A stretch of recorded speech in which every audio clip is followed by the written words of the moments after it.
메리 크리스마스. 예, 메리 크리스마스 안에 우리가 성탄을 어떻게 보내야 되는지가 다 들어 있습니다. 메리 즐겁고 기쁜 크리스마스, 그리스도를 마스 예배한다.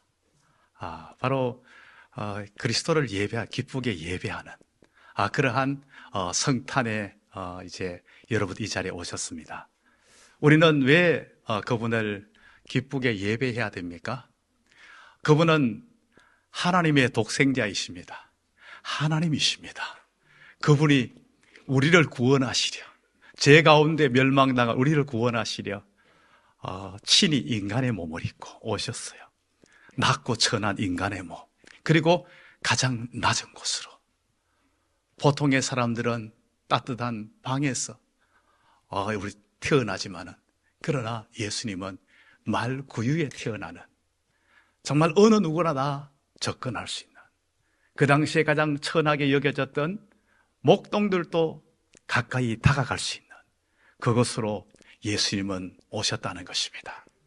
이제 그 예수님을 맞이한 목동들, 천사들이 찬송하며 예배한 그 예배와 같이 오늘 이 자리에 나온 우리 모두가 하나님을 예배하는, 정말 아기 예수님을 예배하는 오늘 이 시간이 되시기를 주님의 이름으로 축복합니다. 우리가 이렇게 예배하는 그 주님은 이 땅 가운데 오실 때에 어떻게 오셨습니까? 하늘의 영광으로 오신 겁니다. 하늘의 영광. 하나님께 영광. 하나님은 어느 때에 영광을 받으십니까? 하나님이 영광 받으시는 것은요, 하나님의 뜻이 이루어질 때에 하나님은 영광을 받으십니다. 하나님의 뜻은 어떤 뜻을, 우리를 향한 뜻을 가지고 있습니까? 죄인된 우리가 멸망당하는 것을 원치 않으십니다. 죄인된 우리를 구원하시고자 하는 뜻을 가지고 계셨습니다. 그 뜻은 너무나 놀라운 계획으로 구원 계획으로 연결되어집니다. 우리가 상상할 수 없는 구원의 계획이었습니다. 바로 하나님의 독생자 예수 그리스도를 죄인된 인간의 몸으로 보내신다는 겁니다. 그 예수 그리스도를 보내셔서 우리의 모든 죄를 짊어지시게 만드시고, 십자가에서 피 흘려 죽게 만드셔서 우리의 죄값을 지불하시고 우리를 향하신 구원의 계획을 이루신다는 것입니다. 너무나 놀라운 하나님의 계획이 있었습니다. 그 계획 가운데 하나님께서는 독생자 예수 그리스도를 이 땅에 보내십니다. 이 땅에 오신 예수 그리스도는 하나님의 구원의 계획에 따라서 십자가에서 고난당하시고 피 흘려 죽으심으로 하나님의 구원의 계획을 완성시키십니다. 이를 통하여 하나님께서는 영광 받으시는 것입니다. 이것이 하나님 앞에 영광이 된다는 사실을 우리에게 잘 보여주고 있다는 것입니다. 예수 그리스도께서는 말구유에 천하게 오셔서 났지만은, 예수 그리스도는 십자가에서 처참하게 죽으셨지만은, 그것이 하나님의 구원의 계획이었고 하나님의 섭리였고, 그것을 통하여서 하나님께는 영광이 되었다는 사실입니다. 이제 이러한 하나님 앞에 하늘의 영광이 이루어지고 난 후에 이 땅 가운데는 어떤 현상이 일어납니까? 바로 땅에는 평화가 나타나는 겁니다. 땅에는 평화입니다. 땅에서는 하나님의 은총을 입은 사람들 중에 평화라고 말씀을 합니다. 하늘에 영광이 열려야만이 땅에 평화가 이어집니다. 이 하나님의 이 영광이, 하나님의 뜻이 나타나는 그 현장 속에 이 땅 가운데 진정한 평화가 임하게 된다는 것을 우리에게 말씀해 주고 있다는 것입니다. 우리는 하나님과 본질상 원수가 되어 있었습니다. 죄로 말미암아 원수되었던 우리는 거룩하고 영광스러운 하나님 앞에 도저히 다가갈 수가 없었습니다. 나아갈 수가 없어요. 나아가지 못하는 우리는 하나님에 나아가지 못하면요, 구원을 얻을 수도 없고, 하나님 앞에 나아가지 못하면 평화를 누릴 수도 없고, 우리는 하나님에 나아가지 못하면 우리에게는 아무 소망이 없는 존재가 되어 있었어요. 그런데 죄인된 인간은 거룩하고 영광스러운 하나님의 존전 앞에 나아갈 수가 없었어요. 그러한 우리를 어떻게 하십니까? 하나님께서 독생자 예수 그리스도를 제물 삼아서 그 피를 흘리셔서 이제 우리의 모든 죄를 사함받게 하시고, 그리고 하나님의 은혜의 보호자 앞으로 나갈 수 있는 길을 열어주신 거예요. 우리에게 의의 옷을 입혀주신 거예요. 우리는 허물과 죄가 있지만은 예수 그리스도의 의의 옷으로 덮어주심으로 말미암아 하나님의 거룩한 존전 앞에, 영광스러운 존전 앞에 나아갈 수 있도록 화목케 하는 그러한 관계를 만들어 주었다는 겁니다. 이제 이 평화를 이룬 것은요, 크게 세 가지로 우리 가운데 평화가 나타났어요. 첫 번째 평화는요, 이 평화가 하나님과 우리 사이의 평화가 나타납니다. 두 번째로는요, 이 하나님과 우리 사이의 평화가 나타나는 거, 그 다음으로 또 이어지는 건 인간과 인간 사이의 평화가 두 번째로 나타납니다. 세 번째로 나타나는 평화는요, 우리의 환경, 우리의 모든 삶의 현장 속에서 평화가 나타납니다. 먼저 우리는요, 하나님과의 진정한 평화가 이제 우리 가운데 임하게 되는데요, 예수님께서 이제 십자가에서 피 흘려 죽으심으로 말미암아 우리 죄가 사함을 얻고 이제는 거룩하신 하나님의 존전 앞에 우리가 나갈 수 있는 존재가 되었어요. 거룩하신 하나님의 존전에 그냥 겨우 어쩔 수 없이 나가는 거, 무섭게 나가는 것이 아니라 담대함으로 자신 있게 나갈 수 있게 되었어요. 뭐 때문에요? 예수의 이름을 힘입어, 예수의 보혈의 공로 힘입어 우리는 담대하게 자신 있게 당당하게 나갈 수 있게 된 거예요. 그런데 그냥 그저 나가는 관계가 아니라 바로 하나님의 자녀가 된 관계로 나간다는 겁니다. 자녀가 되는 관계로요.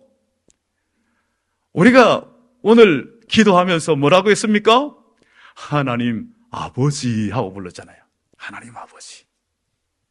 하나님을 아버지로 부르면서 우리는 나갈 수 있는 그러한 관계가 형성되어졌다는 겁니다.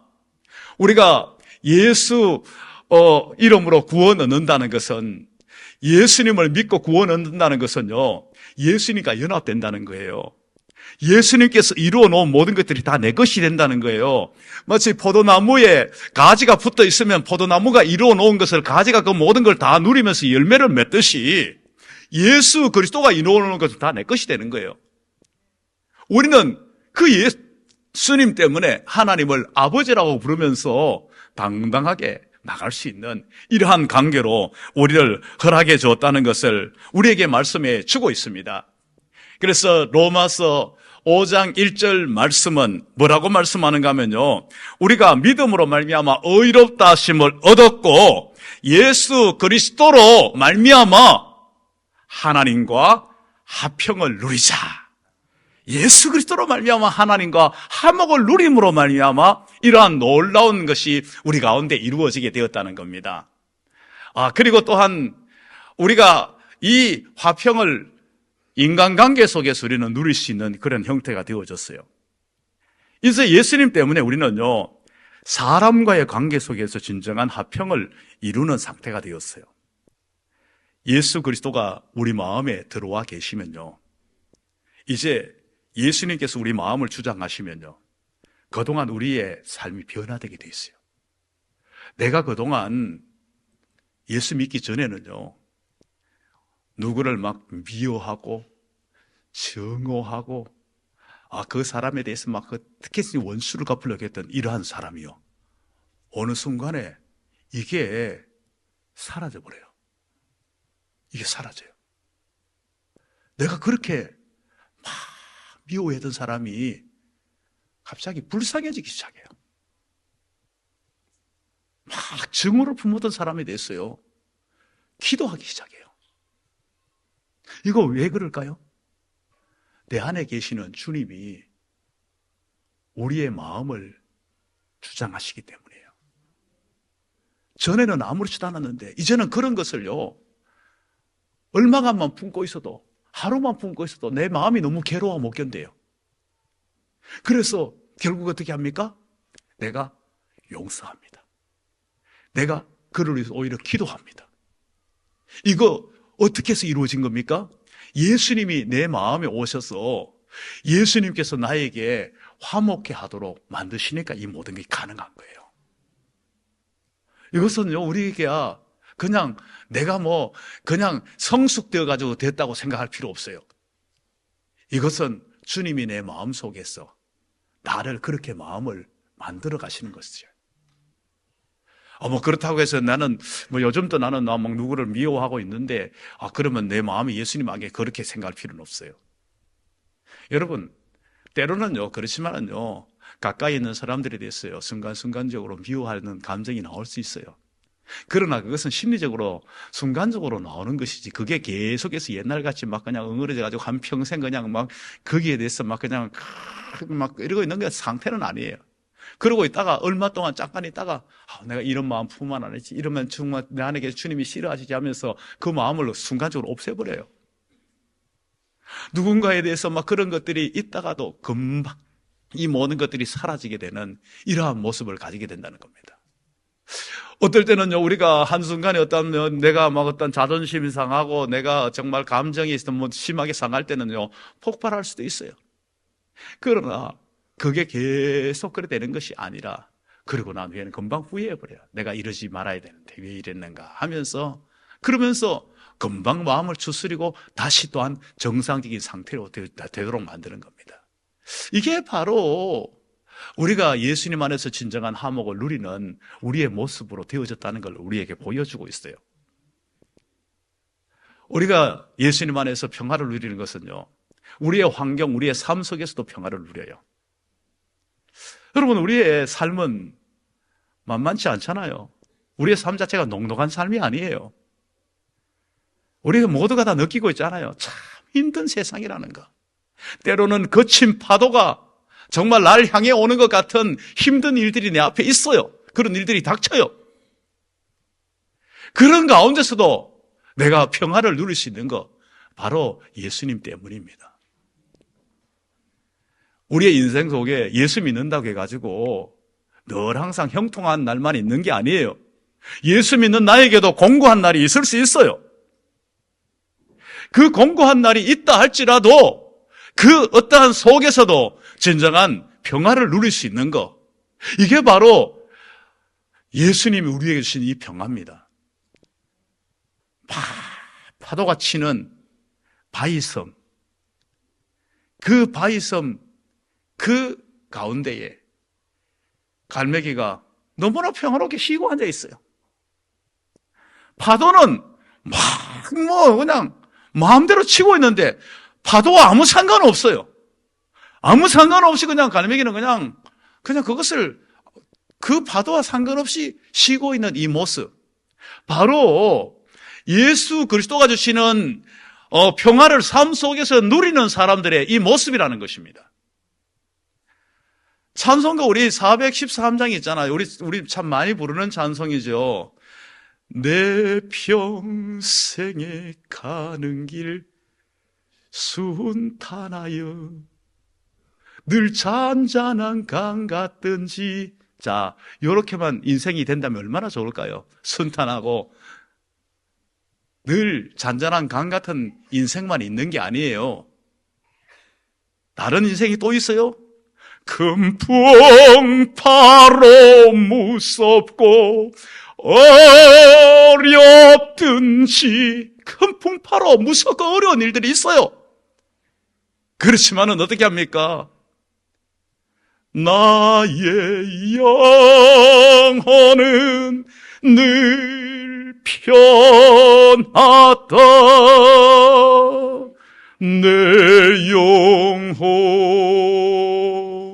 내 영혼이 왜 평안할까요? 내 안에 예수님이 나를 다스리고 계세요. 예수님이 내 인생의 주인이시기 때문이에요. 예수님이 나의 목자가 되시기 때문이에요. 마치 바위섬에 올라앉아 있는 갈매기와 같이 주위에는 파도가 아무리 치더라도 나는 걱정할 것 없어. 그 파도와 상관없이 편안하게 쉬고 있는 예수님 안에 있는 우리의 모습이 바로 그러한 모습이라는 것을 우리에게 분명하게 말씀을 해 주고 있다는 것입니다. 우리는 이러한 삶 속에서 진정한 평화를 누려야 됩니다. 우리가 지극히 높은 곳엔 하나님께 영광, 하늘에는 영광, 땅에는 평화, 이거를 그냥 입에만 달고 있다면요, 요즘 정치인들도 이런 이야기 하더라고요. 요즘 크리스마스인데 이제는요, 하늘에는 영광, 땅에는 평화. 그들이 뭘 알고 이야기하는지, 그냥 쓰는 말인지, 세상에 그걸 그냥 인용해서 그냥 쓰는 사람들과 같이 돼서는 되지 않아요. 우리는 이것을요, 그냥 좋은 말이니까 쓰는, 아니면 막연하게 추상적으로 알고 있는 이 평화가 되어서는 되지 않아요. 이제 우리는 하나님과 평화를 누렸어요. 사람들과 평화를 누렸어요. 환경에서 우리는 평화를 누렸어요. 이 평화를 우리는 날마다 누리면서 살아가야 된다는 것입니다. 그러면 영광과 평화의 관계는 어떻게 나타나는 겁니까? 영광과 평화의 관계는요, 영광과 평화의 관계는 앞서 이미 언급해 드렸습니다. 하나님의 영광이 나타나는 곳에, 하나님의 뜻이 펼쳐지는 곳에 영광이 나타나고, 영광이 나타나는 곳에 평화가 임한다는 것을 우리는 알아야 됩니다. 여러분, 이거는 아주 간단합니다. 우리의 삶 속에서도 마찬가지예요. 내가 하나님과 평화가 이루어지지 않았는데, 하나님과 늘 갈등관계, 긴장관계인데 하나님이 원하시는 삶을 살지 않았기 때문에 자꾸 뭔가 긴장관계와 갈등관계에 있는 내 어떻게 평화가 옵니까? 그러나 내가 하나님의 뜻에 내가 순종을 해버렸어요. 내가 하나님의 뜻에 다 맞춰버렸어요. 그러고 나면 어떻게 합니까? 자동적으로 나에게 평화가 찾아와요. 평화가 자동적으로 찾아옵니다. 이것은 개인적으로도 마찬가지고 교회적으로도 마찬가지고 사회적으로도 마찬가지입니다. 내가 하나님의 영광이 드러나는 곳에 하나님이 주시는 진정한 평화가 임하게 된다는 것을 우리는 분명히 알아야 된다는 겁니다. 이제 땅에서는 기뻐하심을 입은 사람들 중에 평화로다, 이 말은 다 다르게 이제 번역을 할 수 있어요. 평화가 임하였도다. 평화가 임하였도다. 또 평화를 주노라. 기뻐하심을 입은 사람들 중에는 평화를 준다. 이미 평화가 임하였다. 이렇게 우리에게 말씀을 하고 있다는 것입니다. 예수님이 오셔서 우리에게 주시는 이 평화는 단순히 외적인 평화 수준이 아니에요. 단지 뭐냐 전쟁이 멈추고 갈등이 멈추고 그런 정도의 수준이 아니에요. 아무리 순간적으로 갈등이 멈추고 전쟁이 멈춘다 할지라도요, 내적인 것이 해결되지 않으면 언제든지 그건 일어날 수 있는 거예요. 주님이 주시는 것은 우리 내면 속에서부터 오는 평화입니다. 우리 내면은 근본적으로 죄로 말미암아 불안과 초조와 두려움이 사로잡았었어요. 그런데 이 문제를 예수님께서 오셔서 근본적으로 해결해 주셨어요. 이것이 해결되어지고 나면요, 불안과 초조와 두려움이 사라지고 내 마음의 평화가 내면으로 몰려와요. 이 평화가 외면 환경 속으로 영향을 미쳐나가는 거예요. 소위 말하면요, 껍데기만 아무리 평화로 포장한다 할지라도 안에 언제든지 이것이 폭발할 것이 존재하고 있다면 이건 언제든지 문제가 생겨요. 그러나 바깥이 아무리 여러 가지 문제가 있다 할지라도 이 내면에서 이 바깥을 극복할 만한 힘이 있으면 아무 문제가 되지 않아요. 환경을 초월할 수 있는, 모든 상황을 이길 수 있는 평화가 있다면, 폭풍우 속에서도 평화를 유지할 수 있다면 문제가 될 것이 하나도 없어요. 오히려 그 상황을 바꿔놓는 그러한 존재가 된다는 것을 우리에게 분명히 알려주고 있다는 것입니다. 이제 우리는 주님으로 인하여서 진정한 내면 속에서 정말 세상에 줄래야 줄 수 없는 주님만이 주는 이 평화를 우리는 누려야 합니다. 내가 누린 이 평화를 주위로 확산시켜 나가야 됩니다. 이 시대는 정말 평화가 필요한 시대입니다. 얼마나 지금 우리나라가 힘이 듭니까? 모두가 다 힘들어 정말 지쳐있는 상황입니다. 정말 평화가 필요한 이 시대 속에 살아갑니다. 정치적으로 지금 현재 갈팡질팡하지요. 경제적으로 지금 현재 요동을 치고 있죠. 사회적으로 혼란하죠. 뭐 어느 곳 하나 안심할 곳이 없어요. 모든 상황에서 평화를 잃어버리는 것 같아요. 이런 때에 주님으로 말미암아 이 얻은 평화, 정말 환경을 초월하는 이 평화를 내가 먼저 누리고 내가 누린 이 평화를 세상의 주위에 날마다 전하는, 주님이신 이 평화를 전하는 평화의 도구가 되기를, 이 성탄을 통하여서 평화의 도구로 온전히 쓰임기를 주님의 이름으로 축복합니다.